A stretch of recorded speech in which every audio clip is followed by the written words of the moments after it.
This is Corsair's brand new HS80, a wireless gaming headset that ticks a lot of the right boxes. It's not the cheapest, but I think it does strike a good balance of quality and added features to help justify that. With that said, let's take a look at this thing and you'll see what I mean. I want to start with a quick tour of the headset. The fit and finish of this is definitely on the more premium side than it is on the cheap side. You do still have a lot of plastic here, but a lot of that plastic is the sort of soft touch that gives it just that little bit more premium feel, and you do have aluminium for the hinges that hold the headband to the ear cups. And those hinges are relatively versatile. You can fold it over if you want to lie the headphones around your neck, or swivel them a little bit to fit your head. You also have a new free-floating headband design, which, I'll be honest, looks an awful lot like the sort of ski goggle design you get on a SteelSeries Arctis headphone, but it also works quite well, so I can't be that mad. Adjustment is a bit difficult. You have to reach in under the headband and adjust a little Velcro strap, but when you do, well, it works out okay. The ear cups are a fabric design, which to the touch is a little bit coarse, a little bit sort of cheap and scratchy, but when I actually put them on, I can't say that I noticed it. They feel pretty decent, and you even have memory foam underneath, which gives a little bit more comfort and a bit of padding along with it. On the bottom of the left ear cup, you'll find the only visible I/O, which is a USB Type-C port, and I'm really glad to see this over what may be the potentially cheaper to implement micro USB port.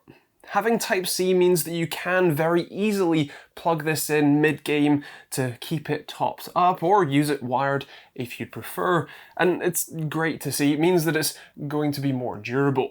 Also, on the note of durability, the overall fit and finish of these is good enough that I wouldn't have any concerns about the long-lasting durability of them. The only other I/O that you get on this is one that you can't see. And that's because it is their slipstream wireless connection, which connects via this USB dongle. The dongle actually works out of the box with not only PC, but also PlayStation 4 and 5, which makes this quite a versatile choice for, well, a larger selection of gamers. On the back of the left ear cup, you'll find a volume rocker and the power button, and on the front, you'll find the adjustable boom arm mic. Inside each ear cup is a custom 50mm neodymium driver, which has very similar specs to the Corsair Virtuoso's drivers. It has the same frequency range between 20 Hz and 40,000, has the same sensitivity of 109 decibels plus or minus 3, and the same 32 ohm impedance. In fact, the spec sheet is so similar that I wouldn't be surprised to find out that this is very similar, or perhaps the exact same parts as in the Virtuoso, just with one less input. So let's talk audio quality. Now, I'm not going to try and convince you that these offer an audiophile grade listening experience. They don't, and they don't offer the same resolution and clarity as a pair of Audio-Technica ATX-G1WLs, and they don't offer the insane crisp audio and analytical listening experience you get from an Odyssey LCD1, but they're far from terrible and much cheaper than either of those two. What they offer is a pretty good balance overall from a reasonable range. It does still lack a little bit of, I guess, punch. The bass isn't overpowering, which is quite nice on this style of headphone, but I was still able to enjoy the music I was listening, even if I knew that I wasn't hearing every single little detail and, well, frequency that the track was or should have been providing. It's good enough that for the vast majority of people, you will enjoy using these for content consumption and music listening. As for gaming, well, that's clearly where they're a bit more tuned towards. Out of the box, they fit very well into playing games. The sort of sounds that you normally hear, footsteps, gunshots, that sort of thing, those are all well tuned to be nice and visible, and you can also use the surround sound if that's something that you prefer. One of the other incredibly key factors of a gaming headset is the microphone, and I must admit that I've had a listen to how this sounds, and I'm incredibly impressed.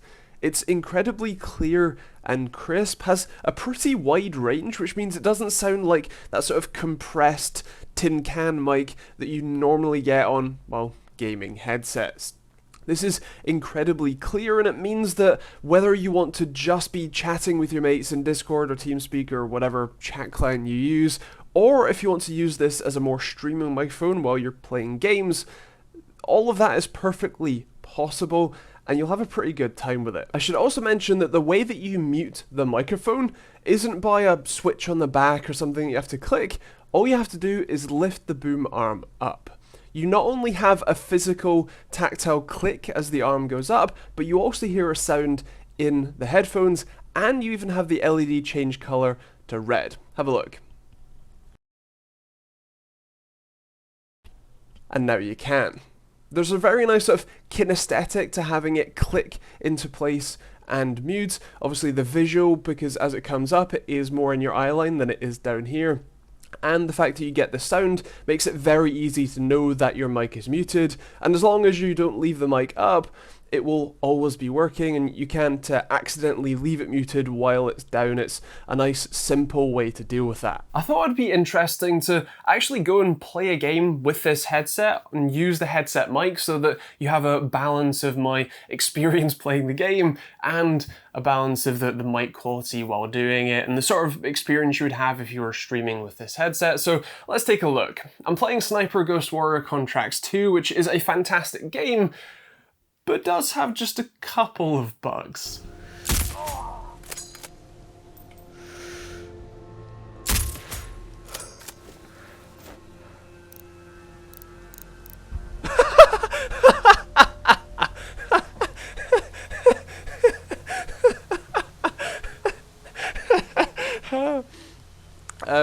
So like I said, this game has some bugs. Oh, there they go. Oh god. Schematics show 3 sets of exposed rotating gears around central antenna. Right, let's pop this guy. Get some nice bullet time going. Pop goes the weasel. Maybe not. And you. Oh, one of these guys has just outright disappeared. Oh, there's a guy down here, isn't there? Yeah, let's go. Some nice bullet time. Pop! Oh, this is jelly brain. Nice. Nice. I don't know where the other guy that is meant to be here goes. Oh, they were just... Ah! Okay. Well, I found the guy. Oh, God. I think there's one more guy down here, plus there should be... Ah! So this is a heavy armored guy. You're meant to use armor piercing bullets to get this guy, which I'm now going to swap ammo, but since my gun is missing, you can't see that. Gonna let him... Oh, he's in a good place, but let me... There we go. Right, there's that guy. Gonna swap ammo. Then we can pop this guy. Some more bullet time. Some more jelly brains. Oh, that's his eyeball. Ah, nice. One of the other incredibly important aspects of a gaming headset, beyond audio and mic quality, is comfort. And I'm happy to report that out of the box, this is a pretty decent experience. The headband was a little bit difficult to get used to. I've actually had to adjust it all the way out, which is quite unusual for me. But once I got settled with it, it feels remarkably comfortable. I'm also incredibly impressed with how well it sticks on the head, because this is the sort of behavior you can expect in full sort of metal headbanging, and it still doesn't really move. And the more important thing is that it's not clamping down on my skull trying to snap it in half. It's remarkably light. There's very little pressure, which makes it a very comfortable experience while still clearly being very secure on my head. The outside edge of my ears also don't rub on the inside of the ear cups, which makes it a more comfortable experience than the sort of cheaper ones with a bit less foam here and where they do. And speaking of the ear cups, they're pretty comfortable. They don't breathe quite as well as I would perhaps like them to, and so it does get, let's say, a bit hot in here and a bit sticky, but it's still a comfortable experience, and the fabric, despite being, like I said, a bit kind of nasty to touch, on my head, I'm not bothered by it at all. Now, since this is a wireless headset, we should probably talk about the range and battery life.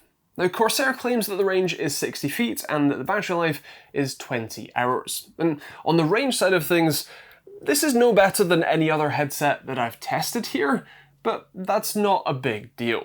It still gets most of the way to the kitchen sink where I'm filling up my water bottle before the audio drops out, and while it would be nice to have a little bit more power in the system to be able to make that relatively short journey without having any dropouts, it's still good enough that I wouldn't be complaining.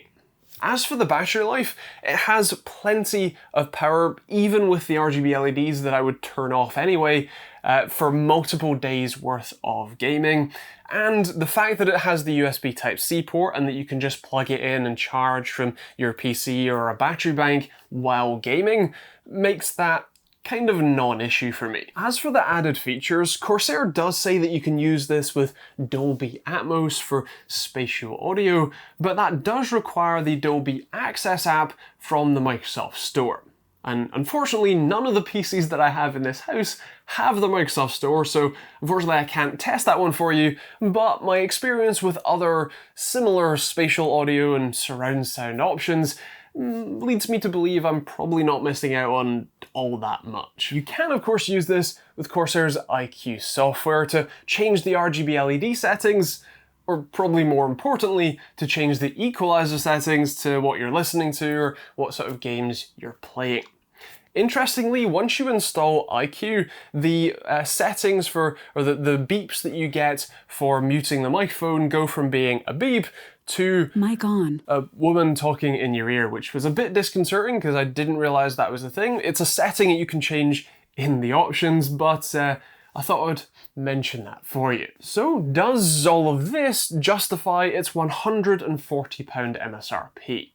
Well, Corsair's Virtuoso, which, like I said, seems very much like the same headset, but just with a detachable microphone and a 3.5mm jack input, that sells for $155. So you can basically get the Virtuoso in a slightly different shell with one less inputs for £15 or so less. And actually, that's not a terrible deal.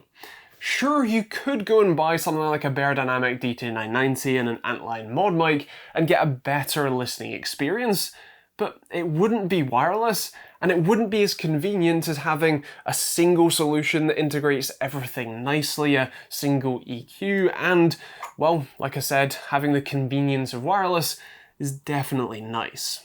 This is a great all-rounder that makes buying and using a headset remarkably simple. It offers reasonable enough build quality that I wouldn't be concerned about it if that was for longer use, and the overall experience, both from the microphone being pretty great and the listening experience definitely being good enough, I'm pretty happy to recommend this. Of course, those are my thoughts, but I would love to hear yours in the comments down below. What do you think of the HS80? Is it a headset you'd pick up yourself, or would you go with something more audiophile grade because you don't care so much about wireless, or maybe you have a bit more money to spend and you can go grab something like the TechteamGB1WLs?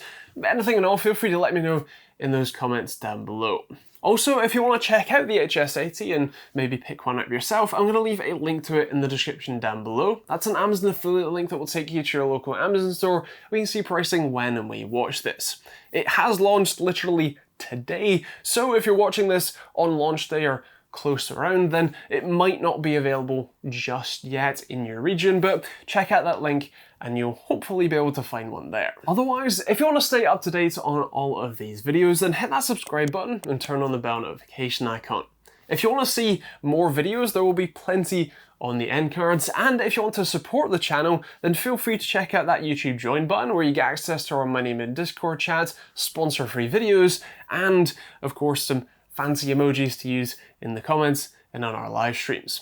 If you'd prefer to support on Patreon instead, you can do that, or if you want to support in the non-direct ways that don't cost you any extra money, you can use the affiliate links for places like Overclockers UK if you're buying from there, or there's VPN options, Humble Bundle, Streamlabs OBS, and a whole load of other stuff, so feel free to check it out, and even some merch for hoodies or t-shirts like this one. There's also, like I said, plenty of other videos on the end cards if you want to take a look. That's pretty much it. If you have any questions, leave those in the comments down below, and we'll see you on the next video.